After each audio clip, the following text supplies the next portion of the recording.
Hello viewers, welcome to our channel. So సైకాలజీకి సంబంధించి మనకి పియాజేకి సంబంధించిన కాగ్నిటివ్ డెవలప్మెంట్ థియరీ గురించి అయితే తెలుసుకున్నాం కదండి. అండ్ నెక్స్ట్ వచ్చేసి మనకి లాంగ్వేజ్ ఎక్విజిషన్ థియరీ అండ్ అలాగే మనకి మోరల్ డెవలప్మెంట్ థియరీ కూడా ఉంది కోల్బెక్కి సంబంధించి. సో ఆ వీడియో అనేది నెక్స్ట్ అయితే అప్లోడ్ చేయడం జరుగుతుంది. అండ్ లాంగ్వేజ్ ఎక్విజిషన్ థియరీ గురించి అయితే చూస్తూ మనకి చాలా ఇంపార్టెంట్ అండి. ఇది లాంగ్వేజ్ మీద క్వశ్చన్స్ అనేవి కంపల్సరీ. లాంగ్వేజ్ డెవలప్మెంట్ థియరీ అనేది ఎవరు ప్రపోజ్ చేశారంటే అవ్రమ్ నోమ్ Chomsky. He is known as the father of modern linguistics. So father of modern linguistics అని ఎవరిని అంటారంటే Noam Chomsky. This theory also known as universal grammar theory. So దీన్నే language acquisition theory అని language acquisition theory అని కూడా అంటారు. And అలాగే universal grammar theory అని కూడా అంటారనమాట. అండ్ ప్రతిపాదించింది నోమ్ చామ్స్కీ. ఈయన రాసిన బుక్స్ చూసుకుంటే కనుక మనకి the language and mind. So language and mind అనేది ఒక బుక్. అండ్ సింటాటిక్ స్ట్రక్చర్స్ 10కి పైనే. సో 100 కన్నా ఎక్కువ బుక్స్ ఈయన రాయడం జరిగిందనమాట. అందులో వచ్చేసి మనకి ఇంపార్టెంట్గా ఉన్న బుక్స్ చూసుకుంటే కనుక the language and mind, syntactic structure, language and thought అనేది ఇంపార్టెంట్ బుక్ అండి ఇది. సో దీని మీద క్వశ్చన్స్ ఎక్కువగా వస్తాయి. And knowledge of language, theory of syntax. So language అనేది ఎక్కడ కనిపిస్తే భాష వికాసం. సో ఎక్కడ భాష అనే దాని గురించి థియరీ అడిగినా కానీ నోమ్ చామ్స్కీ అనమాట ఆన్సర్ వచ్చేసి. Next Chomsky opposed about Skinner language development, conditioning, reinforcement, teaching of grammar in traditional methods. So కొన్ని అంటే చామ్స్కీ కొన్నిటిని అంగీకరించలేదన్నమాట కొందరు ప్రపోజ్ చేసిన థియరీస్ని. అందులో వచ్చేసి స్కిన్నర్ లాంగ్వేజ్ డెవలప్మెంట్ అనేది కండిషనింగ్, రెయిన్ఫోర్స్మెంట్ కోసం అయితే యూస్ చేస్తారని చెప్పడం జరిగింది కాబట్టి దాన్ని ఒప్పుకోలేదన్నమాట. Next teaching of grammar in traditional methods. So ఇంకా ఏం చెప్పారంటే ఆయన ఈ ట్రెడిషనల్ మెథడ్స్లోనే గ్రామర్ అనేది టీచ్ చేయాలి అని చెప్పారు. ఆ రెండు అనేది ఆయన అపోజ్ చేయడం జరిగింది. సో ఆయనకి అది నచ్చలేదన్నమాట. అంటే అలా జరగదు, లాంగ్వేజ్ అనేది ఇంటరాక్షన్స్ ద్వారా, సరౌండింగ్స్ ద్వారా జరుగుతుంది అని చెప్పడం చామ్స్కీ జరిగింది. Concept of tabula rasa. So tabula rasa అంటే బ్లాంక్ స్లేట్ ఉన్నది కదా. సో దాన్ని ఒక పిల్లవాని యొక్క మైండ్ అనేది ఒక పలకలాగా ఉంటుంది, టాబులర్స్ లాగా ఉంటుంది. And language learning by imitation are not correct. So imitation ద్వారా లాంగ్వేజ్ అనేది నేర్చుకోవడం అనేది కరెక్ట్ కాదు అని చెప్పడం జరిగింది చామ్స్కీ. ఇమిటేషన్ ద్వారా లాంగ్వేజ్ అనేది నేర్చుకుంటారని బండూరా చెప్పడం జరిగింది. సో ఈ రెండింటిని ఏకీభవించలేదన్నమాట చామ్స్కీ వచ్చేసి. అండ్ చామ్స్కీ ఏమన్నారంటే లాంగ్వేజ్ అనేది పిల్లవాడు ఎన్విరాన్మెంట్స్తో అండ్ వాళ్ళ చుట్టుపక్కల ఉండే ఇంటరాక్షన్స్తో లాంగ్వేజ్ అనేది డెవలప్ అవుతుంది అని చెప్పడం జరిగింది చామ్స్కీ. అండ్ నెక్స్ట్ చూసుకుంటే కనుక మనకి అసలు చామ్స్కీ లాంగ్వేజ్ గురించి ఇంకేమేమి చెప్పారు అని చూద్దాము. Child has unlimited ability to learn language. So language నేర్చుకోవడానికి ఎంతైనా ఎబిలిటీ. సో పిల్లవాడు ఎప్పుడైనా ఏబుల్గా ఉంటాడు, ఎంతైనా ఎబిలిటీ అనేది ఉంది పిల్లవానికి లాంగ్వేజ్ నేర్చుకోవడానికి అని చెప్పారు. Language structures always influences the child's mind. So next language generations in left brain area are Broca and Wernicke's. So language నేర్చుకోవడానికి లెఫ్ట్ బ్రెయిన్లో కొన్ని టూ మెయిన్ ఏరియాస్ ఉంటాయి, వాటినే బ్రోకా అండ్ వెర్నిక్స్ అంటారు అని చెప్పడం జరిగింది. అండ్ యూనివర్సల్ గ్రామర్ ప్రకారం ఏంటంటే child Born out of aptitude of language acquisition with this innate ability of child learns any language related to human being. So A language అయినా నేర్చుకోగలుగుతారు పిల్లలకి, ఆ యొక్క ఇన్నర్ ఎబిలిటీ అనేది ఉంది. పుట్టుకతోనే పిల్లవాడు కొన్ని యాప్టిట్యూడ్స్, కొన్ని లాంగ్వేజెస్ అనేది ఉంటుంది అని చెప్పేది. దేని ప్రకారం అంటే యూనివర్సల్ గ్రామర్ థియరీ ప్రకారం అనమాట. నెక్స్ట్ ట్రెడిషనల్ థియరీ ఏం చెప్పిందంటే language trained by learning. So language అనేది ఏంటంటే లెర్నింగ్ ద్వారా ట్రైన్ చేసేది అని చెప్పడం జరిగింది ట్రెడిషనల్ థియరీ. నెక్స్ట్ చామ్స్కీ ఏమన్నారంటే language was not learned rather it is acquired. So ఎప్పుడైతే లాంగ్వేజ్ అనేది ఎక్వైర్ కాదో అంటే మనకి అర్థం కాదో అప్పటి వరకు మనకి లాంగ్వేజ్ అనేది నేర్చుకోలేము అని చెప్పడం జరిగింది Chomsky. Every persons language development is due to LAD. So ప్రతి ఒక్క హ్యూమన్ బీయింగ్కి ఎల్ఏడి అనేది లాంగ్వేజ్ ఎక్విజిషన్ డివైస్ అనేది ఉంటుందన్నమాట. సో దానివల్లనే ప్రతి ఒక్క హ్యూమన్ బీయింగ్ అనేది లాంగ్వేజ్ నేర్చుకోగలుగుతారు అని చెప్పారు. అండ్ అదే యానిమల్స్ చూసుకుంటే కనుక యానిమల్స్లో ఎల్ఏడి లాంగ్వేజ్ ఎక్విజిషన్ డివైస్ అనేది ఉండదు, కాబట్టి వాళ్ళు లాంగ్వేజ్ అనేది నేర్చుకోలేరు. సో లాంగ్వేజ్ అనేది అర్థం కాదు అని చెప్పారు. అండ్ ప్రతి ఒక్క హ్యూమన్ బీయింగ్లో ఉండే డెవలప్మెంట్కి సంబంధించింది ఏ డివైస్ అంటే లాంగ్వేజ్ ఎక్విజిషన్ డివైస్ అనమాట. ఎల్ఏడి యొక్క ఫుల్ ఫామ్స్ కూడా అడుగుతారు, చాలా చాలా important. Language acquisition device. Maximum age of children to acquire knowledge is 3 to 10 years.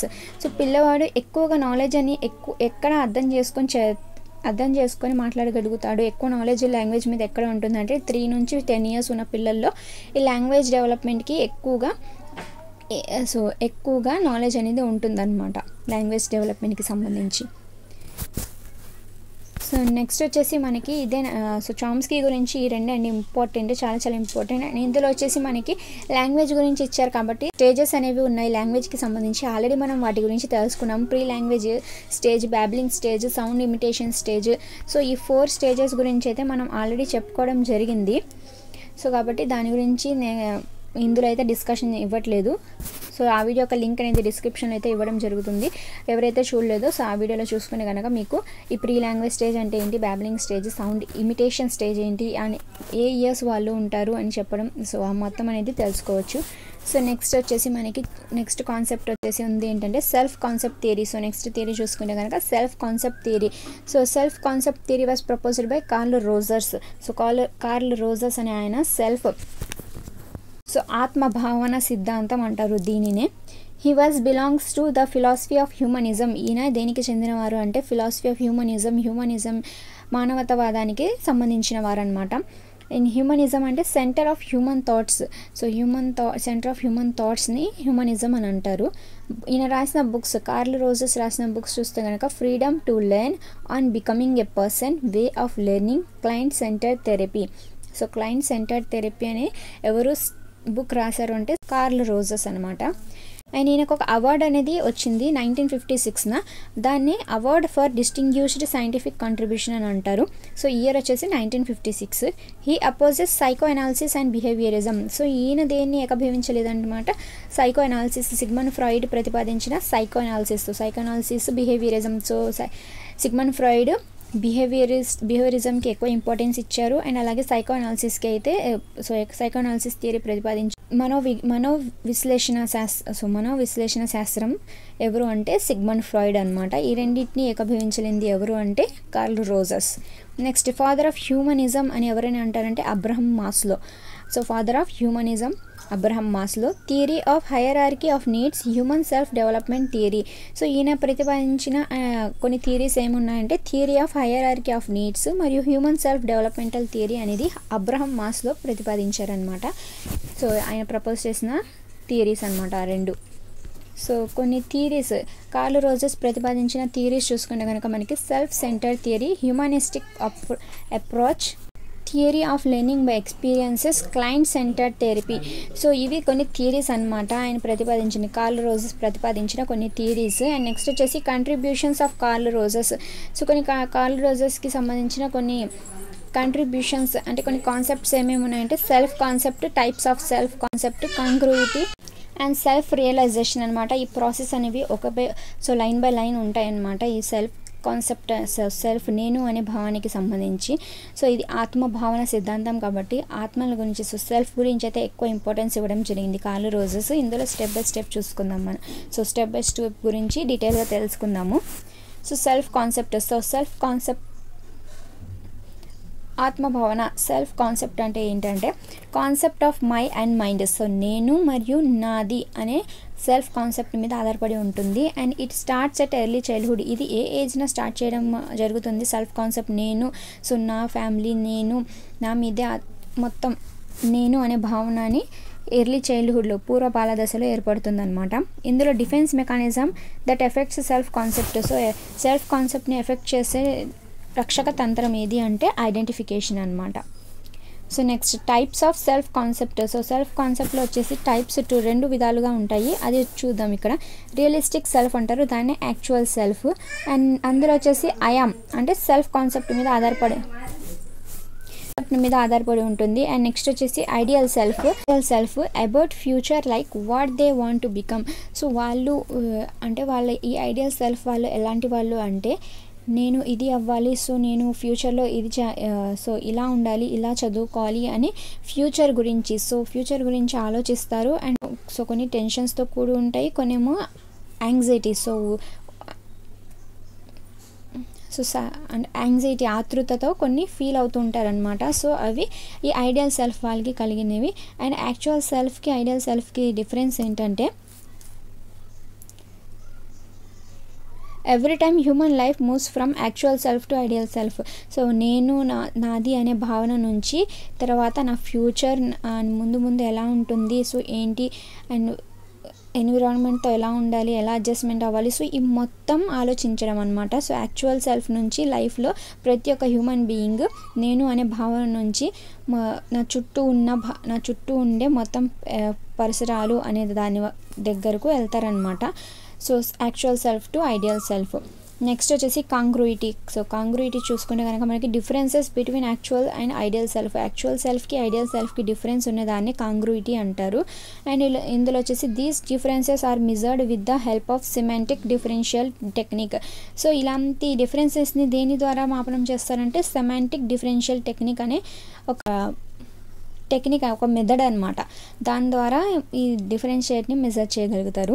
So ఎక్కువగా ఉంటే కనుక డిఫరెన్సెస్ అనేవి ఎక్కువగా ఉంటే కనుక ఘర్షణలు, సో కాన్ఫ్లిక్ట్స్ అనేవి కాన్ఫ్లిక్ట్స్కి దారితీస్తాయి. అలాగే ఒకవేళ తక్కువ ఉంటే కనుక అడ్జస్ట్మెంట్ మెంటాలిటీ అనేది వాళ్ళలో ఉంటుందన్నమాట, ఈ డిఫరెన్స్ అనేది. సో యాక్చువల్ సెల్ఫ్కి ఐడియల్ సెల్ఫ్కి ఎక్కువగా డిఫరెన్స్ ఉందనుకోండి, అంటే యాక్చువల్ సెల్ఫ్ వేరుగా టోటల్గా అండ్ ఐడియల్ సెల్ఫ్ అనేది వేరుగా టోటల్గా ఉంటే అది సంఘర్షణలకి అండ్ యాంగ్జైటీస్ అంటే టెన్షన్కి దారితీస్తుంది. అదే మనకి తక్కువగా ఉంటే కనుక అంటే అడ్జస్ట్మెంట్కి దారితీస్తుంది అనమాట.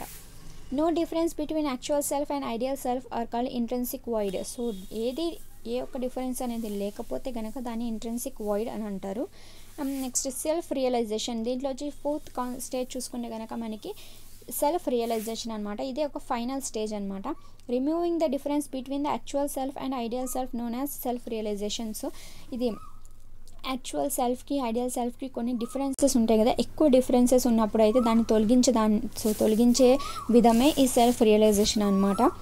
ఇది తీస్తే కనుక మనకి improves personality development. So like they want అంటే పర్సనాలిటీ డెవలప్మెంట్లో ఇంప్రూవ్మెంట్ అనేది ఉంటుందన్నమాట ఈ సెల్ఫ్ రియలైజేషన్ ఉన్న వాళ్ళకి. అండ్ అలాగే వాళ్ళు ఇష్టం వచ్చినట్టు వాళ్ళు ఫ్రీడమ్గా లైఫ్ని అనేది లీడ్ చేయగలుగుతారు. సో కాబట్టి ఎక్కువగా పర్సన్ అనేది ఫ్రీడమ్గా ఉండదలుచుకున్నప్పుడు వాళ్ళు క్వశ్చనింగ్ అనేది చేసుకోవాలన్నమాట. సో క్వశ్చనింగ్ అనేది చేసుకుంటే కనుక వాళ్ళకి యాక్చువల్ సెల్ఫ్కి ఐడియల్ సెల్ఫ్కి డిఫరెన్స్ అనేది తగ్గి వాళ్ళు క్వశ్చనింగ్ చేసుకుంటే వాళ్ళకు ఏం చేస్తున్నాం మన లైఫ్లో, మనం ఎలా ఉంటున్నాము అనే దాన్ని తెలుసుకుంటారు. దానివల్ల ఏంటంటే యాక్చువల్ సెల్ఫ్కి ఐడియల్ సెల్ఫ్కి డిఫరెన్సెస్ అనేవి తగ్గిపోతాయి మొత్తం. సో ఒకే వేలో అందరి గురించి ఆలోచించగలుగుతారనమాట. అప్పుడే వాళ్ళకి సెల్ఫ్ రియలైజేషన్ అంటే రియలైజ్ అవుతారనమాట వాళ్ళు లైఫ్లో. అప్పుడు వాళ్ళు ఫ్రీగా అండ్ అలాగే ఎనీ టెన్షన్స్ లేకుండా అండ్ ఏది బాధాకరమైన విషయాలు లేకుండా వాళ్ళు హ్యాపీగా లైఫ్ని లీడ్ చేయగలుగుతారు. సో ఇవేనండి 4 ఇంపార్టెంట్ సెల్ఫ్ కాన్సెప్ట్కి సంబంధించి. సో కాబట్టి ఇవి కూడా చాలా చాలా ఇంపార్టెంట్, కార్ల్ రోజర్స్ ప్రతిపాదించిన థియరీ అనమాట. అండ్ నెక్స్ట్ వచ్చేసి మనకి సైకో సోషల్ డెవలప్మెంట్ అండ్ అలాగే కోల్బర్గ్కి సంబంధించి 2 థియరీస్ అనేవి ఉన్నాయి. అవి నెక్స్ట్ ఫర్దర్ వీడియోలో అయితే తెలుసుకుందామండి. సో చాలామంది వీడియోస్ని లైక్ చేయట్లేదు, సో ప్లీజ్ లైక్ చేస్తున్నాను వీడియోస్ని అండ్ ఛానల్ని సబ్స్క్రైబ్ చేసుకోవడం మాత్రం మర్చిపోకండి. Thank you for watching this video.